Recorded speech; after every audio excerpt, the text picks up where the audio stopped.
Hey G fans, GojiFan93 here, and welcome to my revisit of War of the Monsters.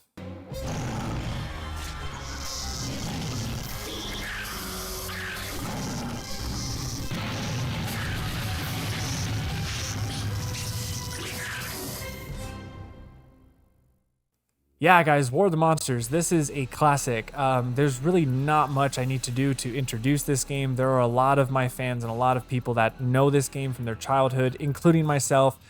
This game came out exclusively on the PlayStation 2. I'm not really sure why it didn't come out on any other consoles, but it was a PlayStation 2 exclusive, and this game was just, I mean, it's childhood incarnate for sure. Next to the Pipeworks games, I remember, next to the Pipeworks games and the Rampage games, War of the Monsters was one of those games that when I got my PS2 back in the day, it was one of those games that I knew I had to play, and I just have a lot of fond memories with it. Back then, I did do a Let's Play of this game and just recently did a live stream for it to revisit it, and I'm here to give my updated thoughts on what I think about the game nowadays. So back then, the thing that's always resonated with me with War of the Monsters is that it is a perfect blend of, the classic sci-fi B-movie monster flicks that it takes homages to, but also the fact that it's a really unique game on its own in terms of its gameplay. And I'll get to the gameplay soon, but there really isn't any story with this game. There is an adventure mode, like a main campaign with the game, but it's really just an excuse to, play through these missions where you get to see all the different monsters and you fight bosses and everything like that. And that's one of the cool things about the game, is that the adventure mode is really fun. The only thing that has always stuck with me with this game, though, is its difficulty. The game can be very, very difficult. If you don't really know what you're doing and you don't, run around trying to find health or whatever while you're fighting the enemies, the game can get extremely hard. Luckily, there are difficulty settings, and there's 3 difficulty settings: easy, normal, and hard. I recommend just playing on easy mode because technically easy mode feels like normal mode, so I don't even want to know what hard mode feels like in that game. I guarantee it's almost impossible. But overall, though, the difficulty is one thing with it. The controls are another thing. The controls I've always had an issue with, actually, with War of the Monsters. It's been that one thing that prevents me from having 100% full fun with it, because the gameplay is a little floaty feeling. The jumping is a little floaty, turning around and moving your character.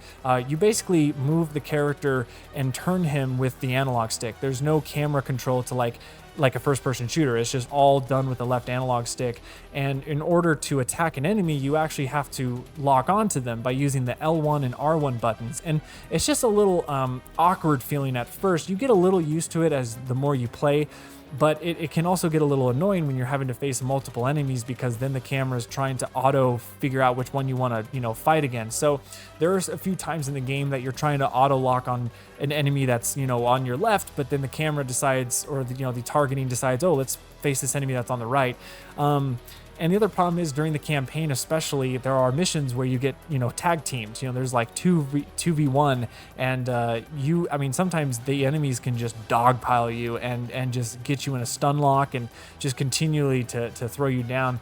Luckily, the game has a thing that if you do die during the mission, you have lives during that mission. So if you die, you just respawn right back with the current progress.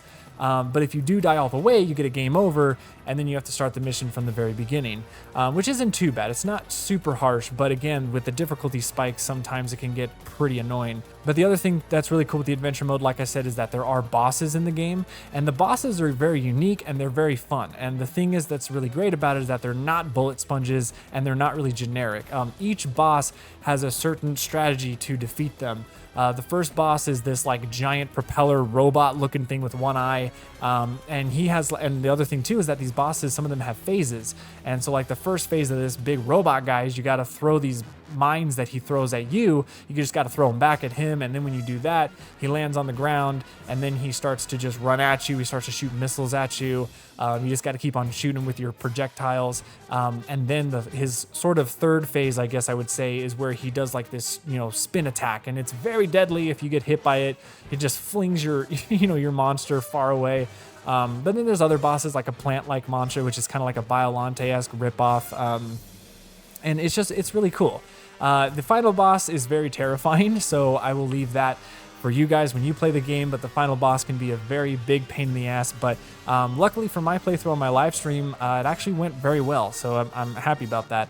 The other thing too is the character selection. I think the monster selection, it's very small, but I think for the monsters that are in the game, I think it's pretty cool. And similar to what Gigabash is that these monsters, they are original monsters, but they are also, you know, pretty much rip-offs of the big guys that we know. Togera, for instance, which is my favorite character, is pretty much the Godzilla stand-in. You have a Kong stand-in character. You have a Gundam stand-in. There's even a Gamacarus stand-in, to be honest, which is cool, like a bug creature that looks like Gamacarus. And then there's like 2 characters you can unlock, so there are some certain unlockables with the game. The way to unlock stuff is by, similar to Save the Earth, where you just have to save up credits to unlock things in the menu.